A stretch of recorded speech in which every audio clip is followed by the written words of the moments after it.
This is a man that needs no introduction.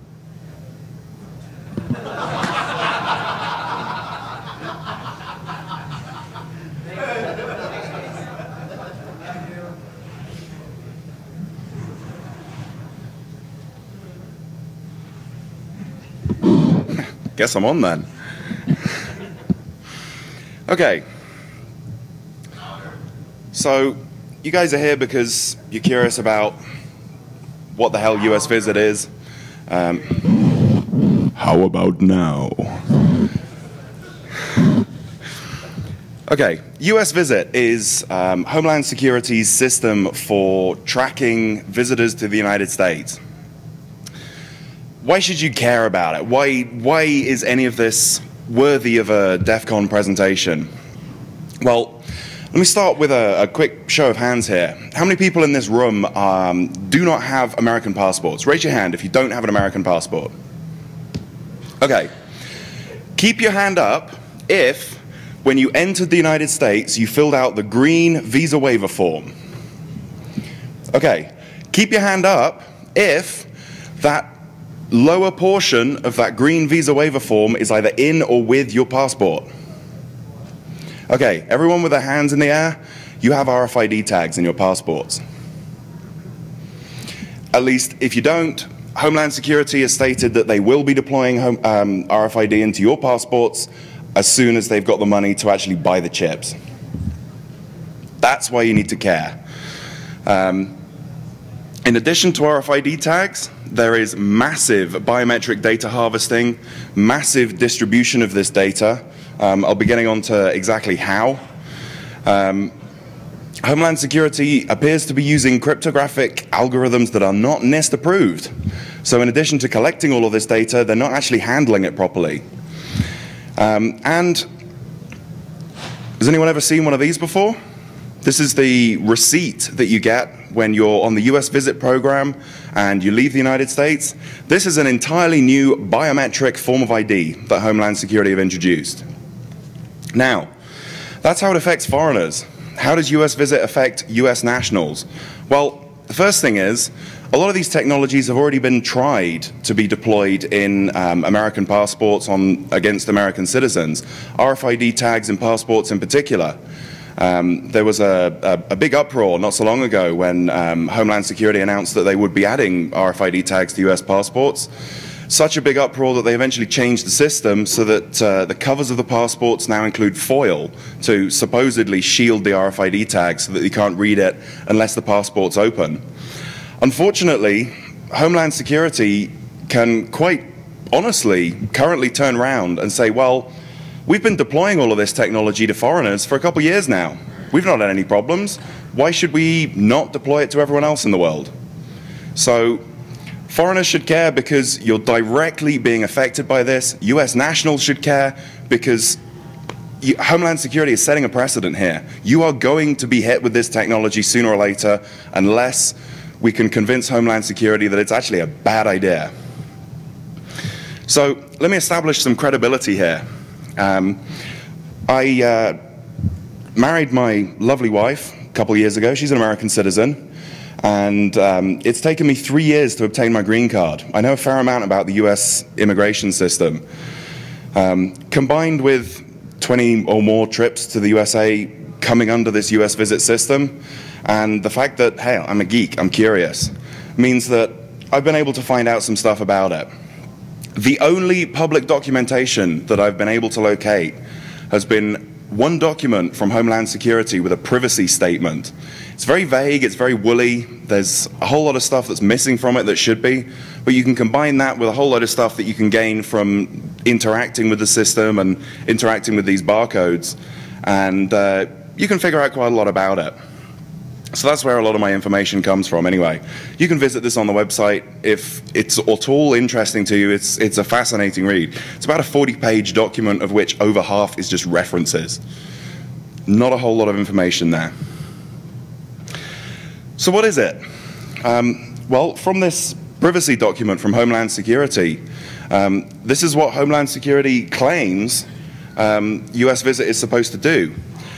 Personally, I don't see how it actually achieves any of those goals. I don't see how adding an RFID tag to someone's passport enhances their privacy. Is it just me, or is it actually doing completely the opposite if you can spot a foreigner from 10 meters away? In reality, what happens, large-scale data harvesting, data mining, tracking of foreigners. If anyone's ever come through the Canadian border, you may have seen there's large white sensors in all of the various lanes for the cars. Those are RFID tag readers. There's like 7 or 8 in each lane, and they're just harvesting data as you're going through the border. The upshot of it all is that your personal privacy gets screwed over. So this is US Visit. I'm not going to explain the architecture of it in detail because you don't need to know it. What you do need to know is that there are a colossal number of databases involved. There's a colossal number of systems. US Visit is a system of systems. Many of these are not actually owned by Homeland Security, so a lot of the links between the different components, you have no idea whether or not they're secure. You have no idea how data is being transmitted between them. You have no idea what protections have been put in place to protect your data as it flows around these systems.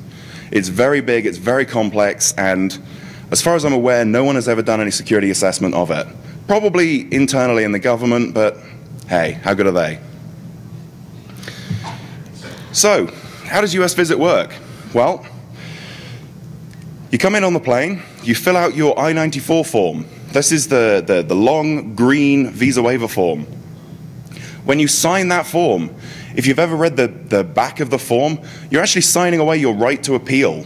So, if you disagree with any of the things that your data will be used for, if you disagree with any decisions that are made based on your data, you have no right of appeal. The guy at the desk, the immigration line that takes your fingerprints, he is the authority. You don't even have the right to ask to see his supervisor. His decision goes, and you have signed away all rights that you have. If you do not accept each and every one of the terms of the I-94, you do not get into the United States. It's as simple as that. So, you get to the immigration line. The guy takes 2 fingerprints and a digital photo. The information is stored in the ident system for later use. This is a component of US Visit. In parallel to this, your finger scans are actually sent to IAFIS as well. So you're automatically compared against the FBI's IAFIS database to see if you have a criminal record or anything. Finally, assuming that you've passed the criminal check, the guy should normally staple part of the I-94 form into your passport, and nowhere does it actually mention that there's an RFID tag in it. So informed consent just simply does not exist in this situation. So when you leave the United States, you check in at the airport, you take the check-in agent should remove the remainder of the I-94 from your passport. They're then legally obligated to notify Homeland Security that you've left the country. So that's your departure record. Fortunately, it means there's no RFID tag left in your passport anymore. This is a good thing. You clear security, and you end up at a number of machines that look like ATMs, but you swipe your passport through them, they take a digital photo, 2 more finger scans, and they print out one of these receipts. Now, at no point during that check do they actually validate that the person who is getting scanned by the system is the person that actually owns the passport. So there is no correlation between this receipt and me. There's no guarantee that I haven't faked a fingerprint or whatever. There's no security guards around a lot of the time, so as a form of ID, it's kind of useless. I'll get into more detail about the barcodes later, but suffice it to say that this is the only form of ID that will actually get you onto a plane. Homeland Security is absolutely entitled to conduct secondary screening at the gate just before you get onto the plane, and they will check your fingerprints as they are scanned right there and then against this receipt. If they don't match, you don't get on the plane. It's as simple as that. So what's with these RFID tags then? Well, the text in italics here comes directly from Homeland Security's privacy statement. They will provide the capability to automatically, passively, and remotely record the entry and exit of covered individuals using RFID, and they're not encrypted, and they could be subject to interception. Homeland Security admits it, accepts it, doesn't care. When the subject of RFID and passports was discussed not so long ago, this is what Bruce Schneier had to say about it, and I completely agree with him. It is a clear threat to privacy, personal safety, and it's a bad idea. Doesn't stop Homeland Security from doing it, though. As foreigners in the United States, you have very few rights, in this situation at least. So, the biometrics. 2 fingerprints, digital photo. Fingerprints are relatively easy to fake. It's been known for a while that you can melt down some gummy bears, you can take someone's fingerprint, print it onto a transparency, etch it into a PCB and use that as a mold for a section of gelatin, which you can then just paste over your finger. They can be faked really easily. Considering how easy it is to get hold of someone's fingerprints, and I'll show you some more examples in a few minutes, it's pretty bad.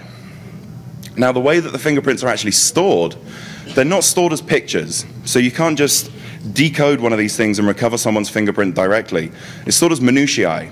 Now, a minutia, if you examine the ridges on your finger, a minutia is where a ridge either splits, stops, or breaks. There's a few other classes, but those are the main ones. So your actual fingerprint is stored as a series of XY coordinates with the type of minutia and the direction of the minutia, such as the direction that the ridge continues on. Now, from that information, it's possible to reconstruct the fingerprint. It may not necessarily be the same fingerprint, but as long as it has the same minutia in the same places, it counts as the same fingerprint. You don't need very many points of correlation, and it's fairly easy to do. It can absolutely be done. Now, I mentioned that when you get your fingerprints taken, it's automatically compared against IAFIS.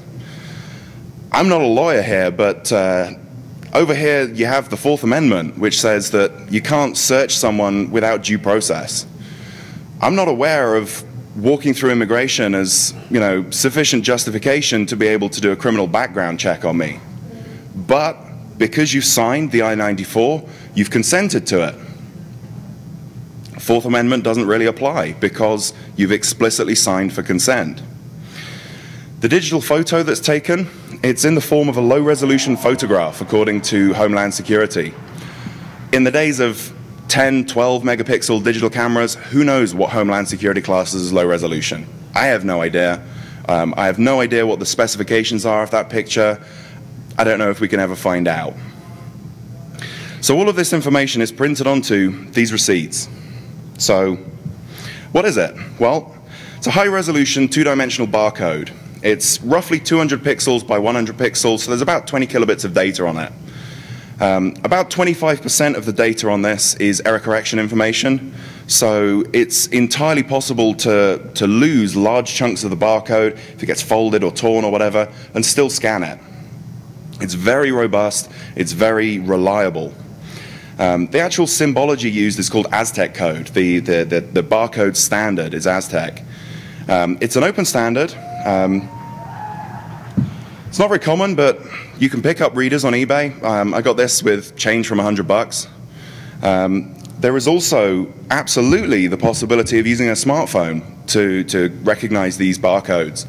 I have software on my smartphone that will recognize other two-dimensional symbologies of similar data density. It's very easy to do.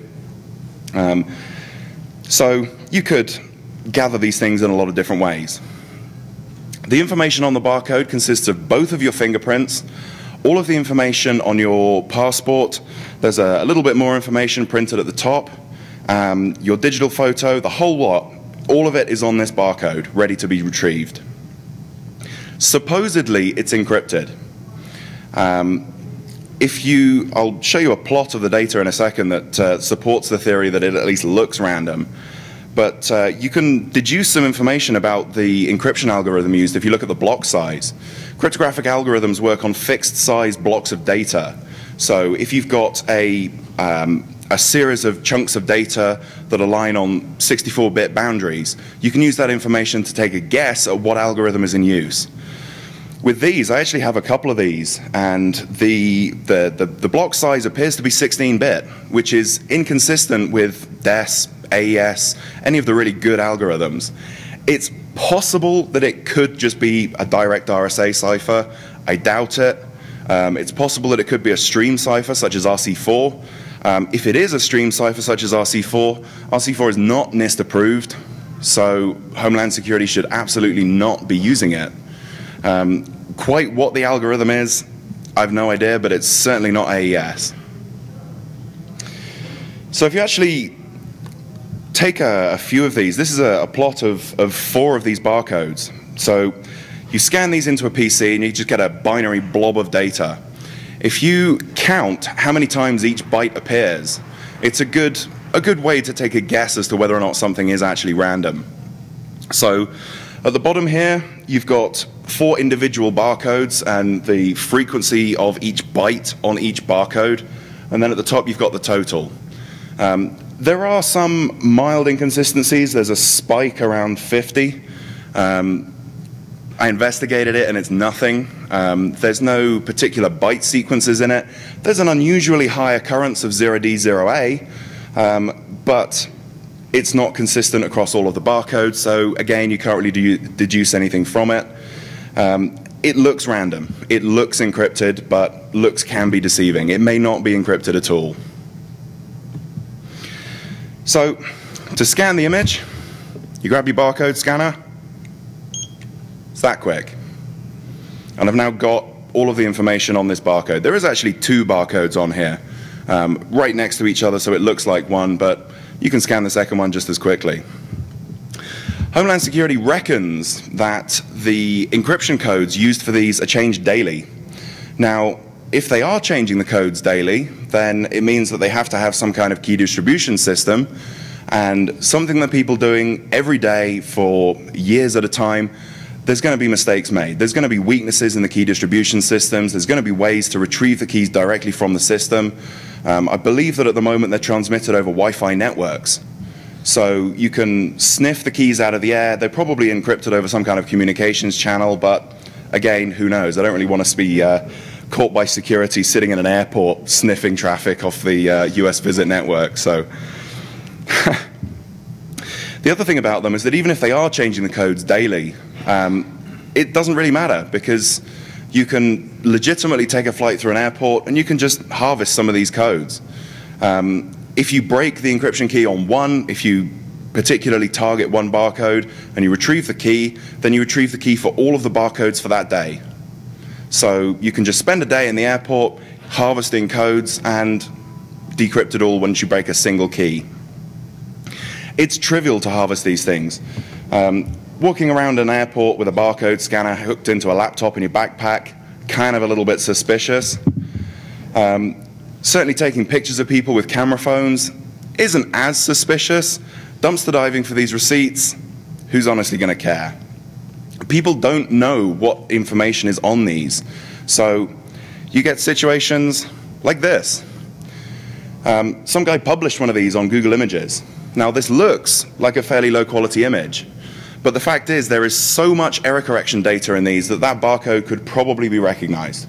With a little bit of image cleanup, with a little bit of processing and edge detection, you could probably scan that barcode and you could probably retrieve that guy's fingerprints, digital photo, passport information, name, date of birth, flight information, the whole lot. Now, if he had known what was on this, do you honestly think he would have put it on Google Images? I don't think so. So the upshot of all of this is that these things constitute an entirely new form of ID. It's biometric information. It can be compared at any point during your flight. On entry, on exit, it can be checked. People don't actually understand that it's a form of ID, though. So people don't treat it with the respect that it deserves as a form of ID that contains a copy of my fingerprints. It's ridiculous that there is no information telling people what these things are. The first time I retrieved one of these from the machine, I didn't know what it was. I saw it was a big 2D barcode and I thought, hey, it'd be great to get a scanner for that and see what's in it. But then never thought about it again. People don't know, so they don't understand the precautions that you have to take to protect this information. The other thing is, yes, it is a form of ID, but all it does is it verifies that the individual boarding at the gate is the same individual who completed the exit process at the kiosk. So all it proves is that the person who scanned their fingerprints at the machine, at the ATM box, is the same individual that's in front of them now. It does not guarantee that it's the same person who owns the passport. It does not guarantee that you're supposed to be there. As a form of ID, it is utterly, utterly useless. But at the same time, it's the only thing that will get you onto a plane. So let's look at data retention policies and who can access this. This is a section from Homeland Security's privacy assessment where there's some very interesting things in here. The data that they retrieve can be subpoenaed. File a civil lawsuit against someone, you can apply to Homeland Security to retrieve all of their US visit data because they explicitly state that it will be made available in civil lawsuits. Foreign agencies, law enforcement or otherwise, I don't know, which countries they'd share this with, which ones they wouldn't, which classes of law enforcement they would share it with. As far as this statement indicates, they'll share it with anyone who is lawfully engaged in collecting law enforcement information. Now, to me, this strikes me as deliberately vague. This seems like Homeland Security just saying, hey, we'll give it to anyone. If you can at least make a decent case that you're lawfully engaged in collecting this information, yeah, we'll give you as much as you like. I'm not happy with my data being given out in that manner. I don't think many people in this room would be. Along similar lines to this is the green cards. I recently obtained my own green card, and on the back is a rather nice shiny surface. This is actually a CD. What a CD does in a circle, this does in a straight line.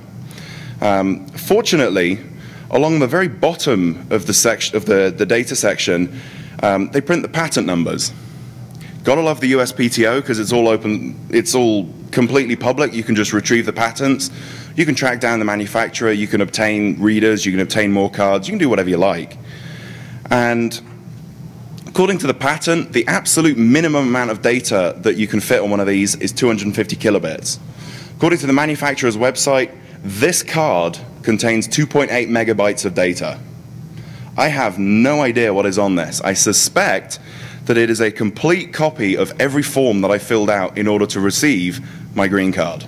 I would not be surprised if that's the case. 2.8 megs was certainly in the right ballpark. Unfortunately, the readers for it are rather pricey. You can't really pick them up on eBay. It's heavily patented, it's heavily controlled, it's very, very pricey. I've seen estimates of $50,000 for the readers. So I'm not going to be getting my hands on one anytime soon, and I doubt I'll be able to build one. So who knows? So what's the big deal with all of this? Why is this an issue? The whole point is that US Visit is setting precedents. Homeland Security is using this to establish these technologies, to deploy these technologies in real-world scenarios so that they can then go back to the lawmakers and they can say, hey, we've been putting RFID tags in passports for years. We've had forms of ID that include biometrics, that include large quantities of data, that include fingerprints on the front of the card. So whenever anyone takes a copy of this, as is fairly standard practice when you use it as a form of ID, that person then has my fingerprint. Homeland Security can quite legitimately turn around and say, we've been doing this for years, we've never had a problem, why should we care about deploying it to everyone else in the United States? US driving licenses already have large barcodes on the back. Large two-dimensional barcodes. These are different symbology. The symbology that they use is PDF 417, which is a absolutely common symbology. You can pick up readers absolutely anywhere for these barcodes. There's two different types of barcodes on the back of a US driving license that I've seen. There's a small barcode about half an inch thick. That just contains a machine-readable version of the front of the passport, of the front of the driving license. There is a much larger version that's about 3 times the size. I have no idea what's on it because none of my American friends will let me scan it. So, could be anything. I suspect it's a digital photo, but if any volunteers would like me to scan their driving licenses and find out, come talk to me. Where's it all going to end? Where is all of this going? You can already spot a foreign passport from 10 meters away with an RFID tag reader. You can pick out bars where foreigners like to hang out. Foreigners generally tend to carry their passports with them in the United States in a lot of situations. Probably DEF CON is the exception to that. But certainly it's a very easy form of ID for a foreigner in the United States. A lot of bouncers at clubs don't actually know how to understand a foreign driving license or a foreign ID card. So a passport is the easiest form of ID, and you can spot them from a reasonable distance away using a high-gain RFID antenna. The major point about this, though, is that there is no informed consent. People are forced to sign up for this, not knowing what is involved, not knowing what is going to happen with their data, not really understanding what is going on with this system, not having any clue where their data is going to go, who it's going to be shared with, where it's going to end up, how it's going to be destroyed. None of these questions are answered. And the simple fact is, unless you agree to everything that Homeland Security ever wants to do with your data, you don't get into the United States. It is as simple as that. And I don't know about you, but I think that's wrong. I think that Homeland Security needs to address this. They need to figure out exactly which bits of the US visit system are actually worthwhile, because certainly these things aren't. These receipts present an unacceptable risk to personal privacy, and they don't actually serve any purpose. So why is it being deployed? The only answer can be to set a precedent for American deployment. Now, I know I've got a fair amount of time left, so deliberately so, because I wanted to get some questions going. Anyone? Question? Over here. No, the fingerprints and image of your mugshot, basically, that they take every time you come into the country and leave the country, whether they're ever actually matched with the check. I believe they are. I believe Ident matches them. It matches it against your passport number. So every time you enter the United States, it automatically compares it against the previous visits. So if you turn up in the United States on a completely new passport with a completely new set of fingerprints, they've got nothing to match it against, but it should be compared against previous versions, yes. Yep.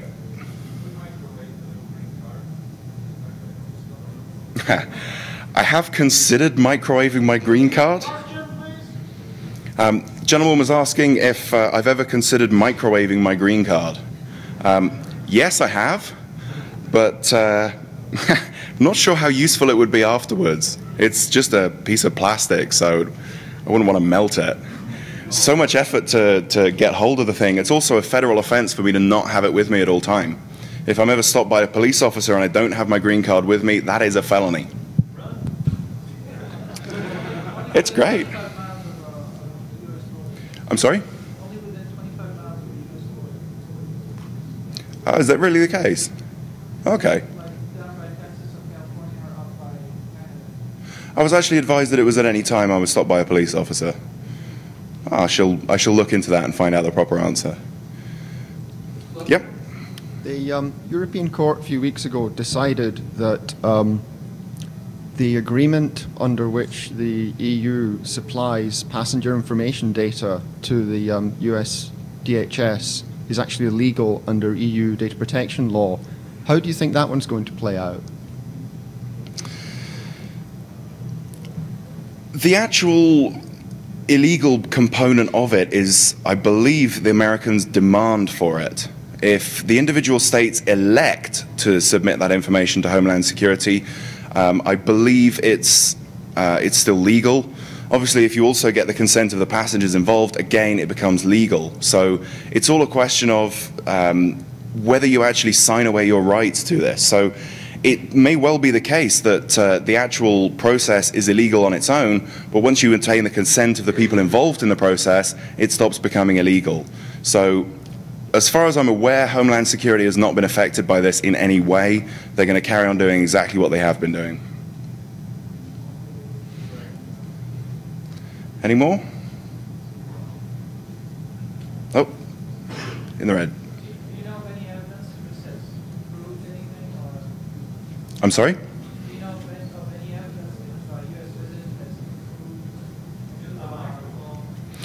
any success of? No, I'm absolutely not aware of any U.S. visit success stories. U.S. visit was introduced in full stealth.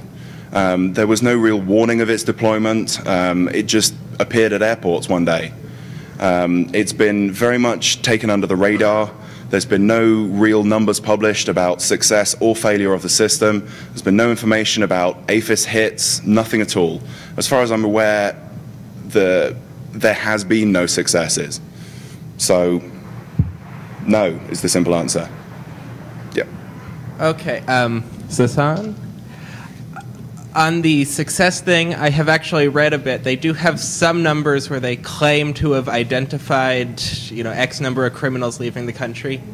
There are a bunch of GAO reports talking about U.S. visit, auditing it. And basically, in those reports, they also say that the program is horribly mismanaged and pretty much inept.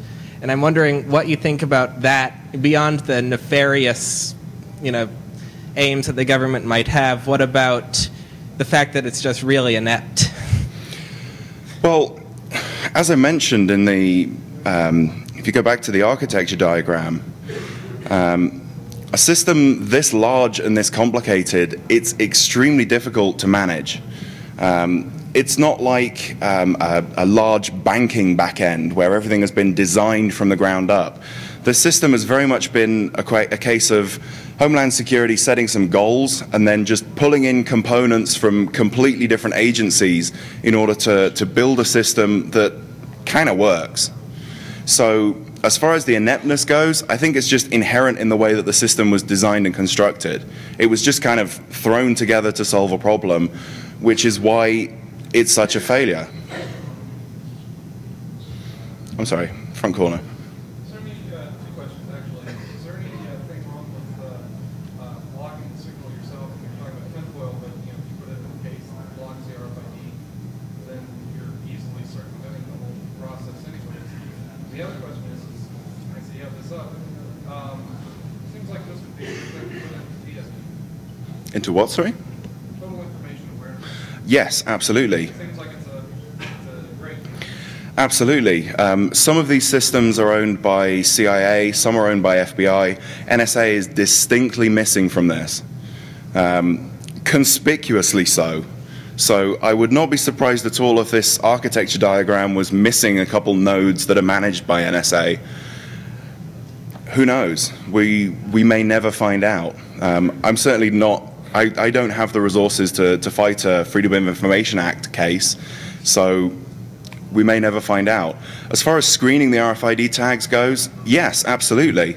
The problem is that at the moment that will work because Homeland Security is still deploying the RFID tags into the I-94 forms. Some do have them, some don't have them. Certainly if you enter the United States by land or by sea, it should have an RFID tag in it, and they're deploying it to air passengers at the moment. So at the moment, if you get an I-94 without the RFID tag in, then yes, it will still be recognized. In the longer term, they're going to be basing the I-94 system off the RFID tag directly. So you'll have the choice of either queuing up in a very long line for manual processing, or just walking through the gate, getting your RFID scanned, and just clearing security. Yes? To answer the question about success stories, it's interesting. There's one real big one, actually. They picked up a guy in Afghanistan. I think his name was Kamzi. This was in the New York Times a couple years ago. But he was picked up. He wasn't talking. He was taken off the Gitmo or something like that. And they finally ran his fingerprints against the ident database. And it turns out that he showed up at the Florida airport, didn't have any good information on where he was staying or who he was staying with, so they kicked him out of the country, but they took his fingerprints. And so they went back to their records. When they ran his fingerprints, they identified him as this guy, and they looked at the security camera videos. And sure enough, rental car registered to Mohammed Atta drove through the airport to pick him up that day. He was the 20th hijacker. It wasn't, Moussaoui or anything like that. But granted, that's the one good success story they've had, to counter terrorism. I also had a question. What's the source on them running the fingerprint data against IAFIS, the FBI database? It's in their privacy statement. It's not directly listed, but they do say that they will compare against federal and state fingerprint databases, and later on in the document they have a section on acronyms, and they mention IAFIS in the acronym section. So I believe what they did is they originally mentioned that in the document, but then later redacted it and left the acronym in there. So they do mention that they compare against federal and state fingerprint databases. IAFIS is in the acronyms. Because I would imagine, you can work it out. Computationally, that's extraordinarily hard to take all the visitors and compare them against all the people on IAFIS. So, well, the whole point about fingerprint matching based on minutiae is that it stops being about image recognition and it starts being about geometry. Because with the fingerprint reduced to a set of minutiae, you've just got a set of coordinates. And you just need to figure out whether the points that you have and the points that you're comparing against have the same coordinate space and the same angles between them and all this kind of stuff. So all you need to do is simple set of trigonometric lookup tables so that you don't have to compute sines and cosines every time, and then just pattern match. It's very, very fast. It used to be the case that it would take approximately 24 hours for an IAFIS check. It can now be done in seconds. For a single search? For a single search, yes.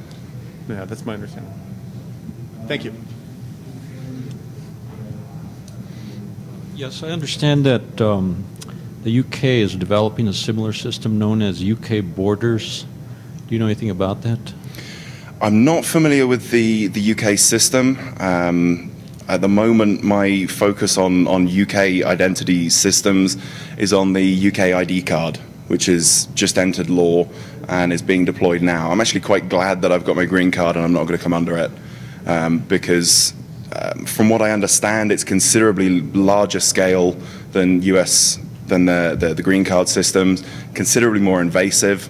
From what I understand, it also somehow hooks into the license plate recognition system that is currently being deployed into the United Kingdom, where they're collating data from every CCTV camera that they can possibly get their hands on, feeding it into a number plate recognition system, and tracking. Their goal is to track every single car journey that occurs anywhere in the United Kingdom at any time. Given that, and given the overwhelming opposition for ID cards, and the fact that the UK government is deploying them anyway, it would not surprise me in the slightest to hear that there is a UK equivalent of US Visit. Yeah, thank you. Yes. Was there a question? Okay. Yes. I'm from Germany, and we have this fancy ID passport. So some people from the CCC decided just to produce some TIFF files. Ready for that for I think €1. So if you want to avoid that. Where can we get hold of them? Give us a URL. Give us a URL. Where can we buy them?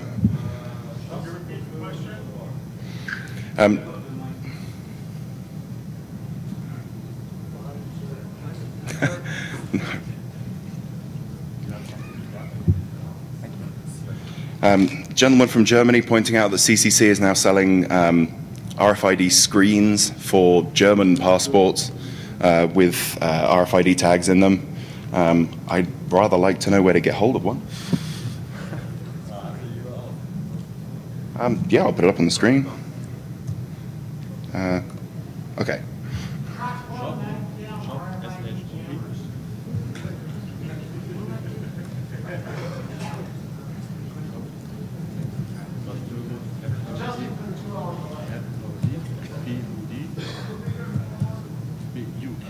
BUD.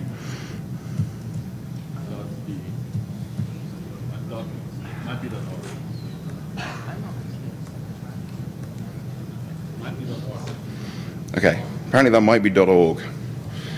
But RFID tag screeners, they're wonderful things. I didn't even know that they, well, I suspected that they existed. People have been wrapping their passports in tinfoil for a large amount of time. It's nice to know that there is actually a commercial effort to sell them. It is. Anything is good. Yes? I have a question. There are studies which suggest that the instance of false positives in large populations where you collect fingerprints is very high. There was a study done in the UK which estimated that on 60 million people, the false positive rate of matching will be in excess of 40%. Now, if you look at the numbers on the US visit, if they estimate 60 million visitors a year to the United States, that means 40% of the fingerprints are not going to match. So the more people that visit the United States, the less valuable this is. Or Yes, it means that absolutely. the people who are unfortunate enough to get hit get stopped. Absolutely. Another thing that can be done with US Visit is if the fingerprint does generate a match in AFIS or any other databases, they can stop you at the border. They already have your digital photo, and they will make you wait at the border while they find the relevant law enforcement officer and get them to actually look at your picture. So if you're ever trying to clear US Visit on entry to the United States and you're stopped for 20 minutes staring at the camera, that's what's going on. I can say from personal experience that if you're unfortunate enough to have flat fingerprints or fingerprints that do not image properly, the scanners in the airports don't work. Another very good case for redeploying US Visit under a different persona, should we say. Well, as a German coming over here for the first time about 3 months ago, I thought about the same problem because we don't like to give out our fingerprints. And I have a fingerprint scan at home, done some testing, and on the flight I just realized that I had some very supersized Americans left on the right side from me sitting, so I had to put the fingers under my ankles. And this came out that when you come to the fingerprint scanner and you have your hands all the time very wet, they are swollen up, and this gets you to the point also that it cannot be read correctly. They had problems reading them the first times. I then tried this with my fingerprint at home, and after about 30 minutes of fingers under your arms, my fingerprint scan at home was not able to let me access my computer anymore. So, Yes, fingerprint recognition is a very unreliable technology. There's a lot of ways to defeat it, there's a lot of ways to confuse it. Even something as simple as putting up drywall can etch off your fingerprints, at least temporarily. It's really not a reliable biometric identifier, and more importantly, if this information does get leaked, if someone does figure out a way to decrypt one of these barcodes and retrieve your fingerprints, it's not like a password, you can't change it.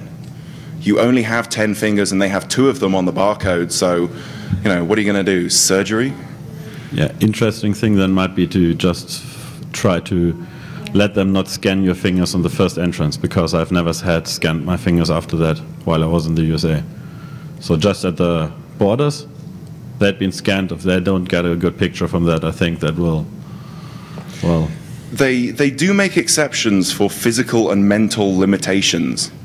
So if you're physically unable to get your fingerprints scanned, or you're so crazy that you're incapable of keeping your finger on the scanner for long enough for it to recognize it, you may well get away with it. But expect a couple of hours in a small room with a man with a rubber glove, just to verify that you are crazy. But yes, they do make exceptions for physical and mental abnormalities. My finger was scanned 3 times, and then she just checked over the shoulders, and I was in. Right. You can be crazy. Read in the back of the green volume. You write that you're not crazy, you're not software. No. The visa waiver form states that you've never been ruled, mentally incapable by a judge, something like that. But you can still be slightly not right in the head. I think it's if there's ever been a legal ruling that you are mentally incompetent, then you may have issues. But I don't actually know what kind of circumstances they would classify mental deficiency as unable to scan your fingerprints. Who knows? If someone braver than me can try it at US immigration. Yes. Earlier on, you mentioned your concerns about the ability to appeal the information that's on the initial card that you fill out. Yes. The data repositories within the U.S. Visit system should constitute a system of records, and per U.S. code, you're able to appeal anything that's contained within a system of records maintained by the federal government. Potentially, yes. I believe you can get access to it, but the right of appeal is less about how your data is used. It's intended as more towards giving ultimate authority over the decision to the immigration officer at the desk when you actually cross the border. Yeah, it's not a timely thing, unfortunately. Yes. So as far as Homeland Security are concerned, they're giving authority to the desk officers, and as a byproduct, removing all of your rights from the rest of the system. Given that you sign away those rights, it would be an interesting court case at best. Well, at minimum, I should say. Right. Any more questions? Oh, another one. Yes, hello. First of all, I think this is a very important issue, so I'd really like to thank you for bringing that to the forefront for us. I'm someone who, my domestic partner, she's also foreign national, and so as an American, I'd like to apologize to foreign nationals everywhere. This is a complete travesty and a representation of the worst kind of xenophobia that we've experienced in a long time. Back to my question, actually. My first question is, has any work been done, or do we know of any projects to decode or decrypt the information in the barcodes on the receipts? I've put in a reasonable amount of time on my own. I don't know if anyone here saw Dan Kaminsky's Black Hat presentation. He's presenting it again tomorrow, I believe, about figuring out protocols using nothing but captures of the protocols. He and I worked together for a fair amount of time on this, and well, we didn't actually get anything productive out of it. At the moment, all I'm left with is inconsistent block sizes that mean it's not any commonly used encryption algorithm that's NIST approved, and it looks random. Unfortunately, I don't actually come under US Visit anymore, so I can't collect any more of these barcodes. And given the amount of information that I've just told everyone is on them, I doubt there's very many people that would give me any. If there are any volunteers in the audience, I would absolutely love to get any of these receipts that you have. You have my assurance, if that's worth anything, that I won't do anything bad with it. But given that I'm currently on stage at DEF CON, you may not believe me. I have a second question. That is, what's the prognosis or the direction that you're going down the road for more research on U.S. Visit or more activities regarding that? Well, the most productive avenue would probably be a Freedom of Information Act request. FOIA with Homeland Security historically is not very successful, so I don't know if there's any lawyers out there that would be interested in filing any lawsuits to try and get more information about the system. In the absence of legal recourse, I'll be focusing on the barcodes. As soon as I can get my hands on some more samples, I can do a bit more in-depth statistical analysis of them, possibly get some more data. I don't really know. It's very much up in the air. We're pretty much stonewalled at this point. Yes. Okay. I read a couple weeks ago in the Federal Register and on CNN that if U.S. Visit has their way, as a green card holder, you actually will be part of U.S. Visit again. Yes. So. I would expect so. They are moving toward doing that. Well, it's like I say, it's a land grab from Homeland Security. They've had such success, or rather lack of problems, deploying US Visit as widely as it has been so far. It would not surprise me at all to hear that they're planning to deploy it to green card holders and eventually to US citizens as well. Wouldn't surprise me in the slightest. Any more questions? Yes. I noticed, because I travel quite a lot, I'm an H-1B holder, I travel to Europe quite a lot. I've noticed that certain airports in the US do not have US Visit policies. Do you know what the situation is with regards to whether I'm legally required to implement it? You are legally required to use the system if it is present. Alternatively, the way that they would find out that you haven't used the system is when you try and get on the plane, you don't have the receipt and you'll be denied boarding. What you've just described is how the system was deployed. At first, it was deployed at a few key airports around the United States, Seattle, San Francisco, a couple of others. They were used as test beds for validating the technology, making sure that it worked, and it's in the process of being deployed everywhere. So expect to see it at every airport pretty soon. Any more questions? Fabulous. Let's get beer then.